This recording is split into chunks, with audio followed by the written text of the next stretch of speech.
Hey friends, good morning and welcome back to our channel. আর আমাদের আজকে দীঘার দ্বিতীয় দিনের ব্লগে তোমাদের স্বাগত। আর আজ সকাল ভোর 6টা বাজে, আর এখন আমি চলে এসেছি দীঘার সমুদ্র সৈকতে। আর দৃশ্যটা ঠিক এরকম।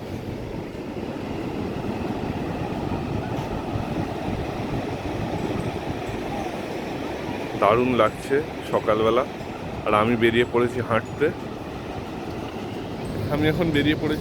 আর যত দূর যায় পা তত দূর হাঁটবো এখন।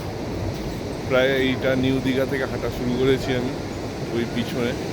আর হেঁটে আমি চলে যাব ওই দিকে, ওল্ড দীঘার দিকে। এখানে এখান দিয়ে নামার সময় অর্ধেকটাতেই রাস্তা শেষ হয়ে গেছিলো। তারপর পাথর বেয়ে বেয়ে নামতে হয়েছে, খুব রিস্কি জায়গা। আর এখানটায় নানা রকম অ্যাক্টিভিটি হচ্ছে, কিন্তু আমার লক্ষ্য হচ্ছে এদিকটা যাওয়া। যত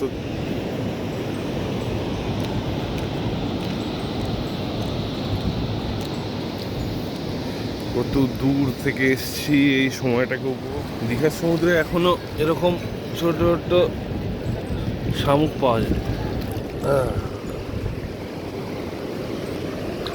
পুরীর সমুদ্রে গেলে তো এখন কিছু পাওয়াই যায় না। আগে এগুলো আমরা কত কুড়াতাম, আর বড় বড় থাকতো, এখন তো ছোট ছোট হয়ে গেছে।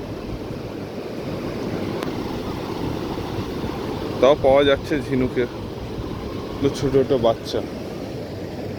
হাঁটছি, আর হাঁটতে হাঁটতে নিচের বালিটাও শেষ হয়ে যাচ্ছে। এটা পুরো ঘাট পর্যন্ত জল ভরে যাচ্ছে মাঝে মাঝেই। আবার একসময় বালিটা দেখা যাচ্ছে, একটু আগে বালি দেখা যাচ্ছিল, এবার আবার আমার হাঁটার জন্য। আমি নিউ দীঘা থেকে হাঁটা শুরু করেছিলাম, আর হাঁটতে হাঁটতে আমি প্রায় ওল্ড দীঘার কাছাকাছি। পিছনে অনেকটা দূর ছেড়ে এসেছি। আমার হাঁটতে ভীষণ ভালো লাগে, ওই জন্যই হেঁটে যাচ্ছি। আর এরকম বালির মধ্যে হাঁটার তো মজাই আলাদা। ওই যে সামনে আবার কিছু লোক দেখা যাচ্ছে না, ওদিকে আমি এগিয়ে যাচ্ছি। এদিকে মনোরম পরিবেশ, ফ্রেশ এয়ার এদিক থেকে আসছে, যেটা দূষিত হওয়ারই নয়। এখানে আবার ডাব রাখা আছে, ডাব এখন খাবো না। এখানে সুন্দর নৌকা। ওই আমি নিউ দীঘা থেকে হাঁটা স্টার্ট করেছিলাম, এটা আমি ওল্ড দীঘা পৌঁছে গেছি। আর এখানে আগে আর যাওয়ার রাস্তা নেই, ওইখানটা ওই যে ওইখান থেকে আর যাওয়ার রাস্তা নেই, তাই আমি এবার উপরের দিকে যাচ্ছি। এখনও আমার গন্তব্য হচ্ছে 3.5 কিলোমিটার, যেখানে মোহনা আছে। অত দূর যাবই। আর যাবো এই জন্যই যে একটা এসছি, নিজের পায়ে হেঁটে পুরো যতটা দূর সম্ভব চাক্ষুষ করে যাব, ওই জন্যই হাঁটবো। আর হাঁটতে আমার ভীষণ ভালো লাগে। এখানে এখন আমি গাছের শিকড়ের উপর বসে আছি, আর এখান থেকে দারুণ লাগছে দেখতে সমুদ্রটা।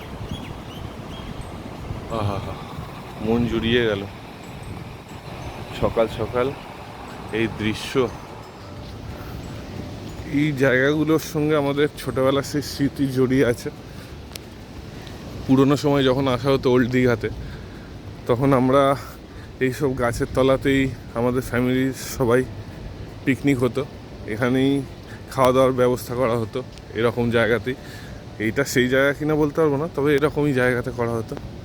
বেশ ভালো লাগতো, আর স্মৃতিতে জড়িয়ে আছে সেইগুলো। বেশ একটা উঁচু ঢিবির মতো। এখানে সমুদ্রের গর্জনটা শোনো খালি, কি আওয়াজ! নিউ দীঘাতে আবার এটা শোনা যায় না। হাওয়ার জন্য তৈরি হচ্ছে এই আওয়াজটা। ওদিকটা সমুদ্রটা বেঁকে গেছে, দেখতে বেশ দারুণ লাগছে। আমাদের এখানে একটা ফটো আছে আমার বন্ধুদের সঙ্গে। আর সূর্য মাথার উপরে উঠে গেছে। এই এখন জাস্ট আমি ওল্ড দীঘায় প্রবেশ করলাম। এটা ওল্ড দীঘা।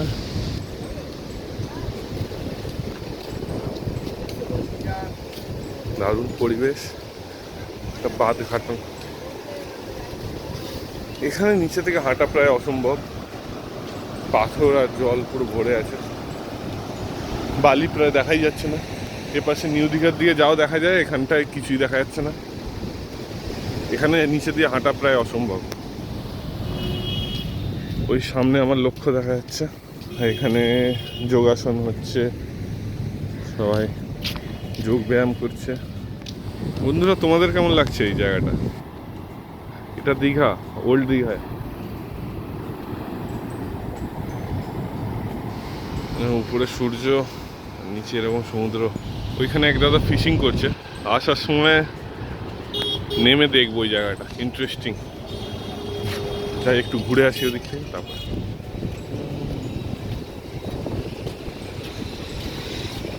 বাও,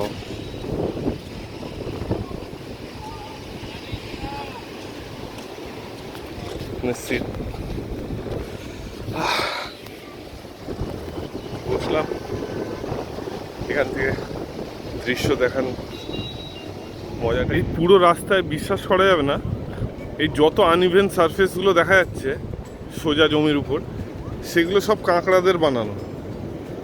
প্রত্যেকটা ছোট বড় কাঁকড়াদের বানানো, আর সব এমনি গর্ত করে করে ঢুকে যাচ্ছে ভিতরে। এখান দিয়ে আমি যাচ্ছি বটে, এখান দিয়ে আমি যাচ্ছি, কিন্তু প্রায় 100-200 চোখ আমার দিকে তাকিয়ে আছে। ধরুন 50টা কাঁকড়া আছে, ওদের দুটো করে চোখ দিয়ে তাকালে সবাই আমার দিকে তাকিয়ে আছে। যখনই দেখতে পাচ্ছে গর্তে ঢুকে যাচ্ছে। এমনি বেশ ভালো এক্সপিরিয়েন্স হচ্ছে, দেখে দৌড়াচ্ছে সব। ওই যে দূরে দেখা যাচ্ছে। সকালবেলা এই জায়গার মাহলই আলাদা, বেশ দারুণ, সবাই ফুর্তি মেজাজে চনমনে।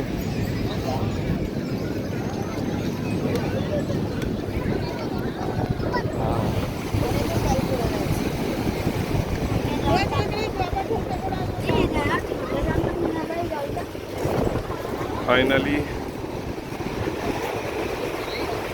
সেই ওখান থেকে হাঁটা স্টার্ট করেছিলাম, এসে পৌঁছেছি। জাস্ট এই জায়গাটা দেখো, এর থেকে আগে যাওয়ার আর নিয়ম নেই, যাচ্ছিও না। একবার ঢেউ এলে এই জায়গাটার অবস্থা কি। ফাইনালি এসে গেছি। এখান থেকে আর আগে যাওয়ার কোনো ইয়ে নেই, আগে যাওয়ার জায়গাই নেই। আর বিশাল ঢেউ উঠছে, বিশাল ঢেউ।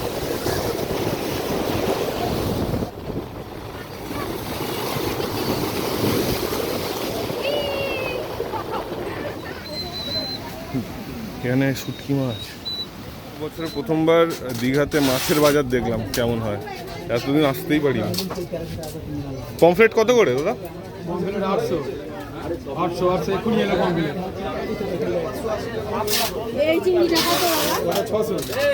এটা 650, 600। এইটা হচ্ছে 900। 900।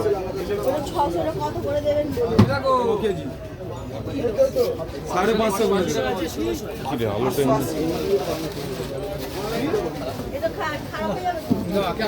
সব প্যাকিং হয়ে গেল, 3 দিনের প্যাকিং, 30 দিনের কিনতে।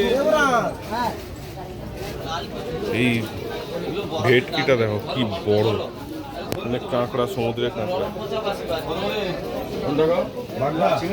1 কিলো নাও 500 টাকা। তেলিয়া ভোলা।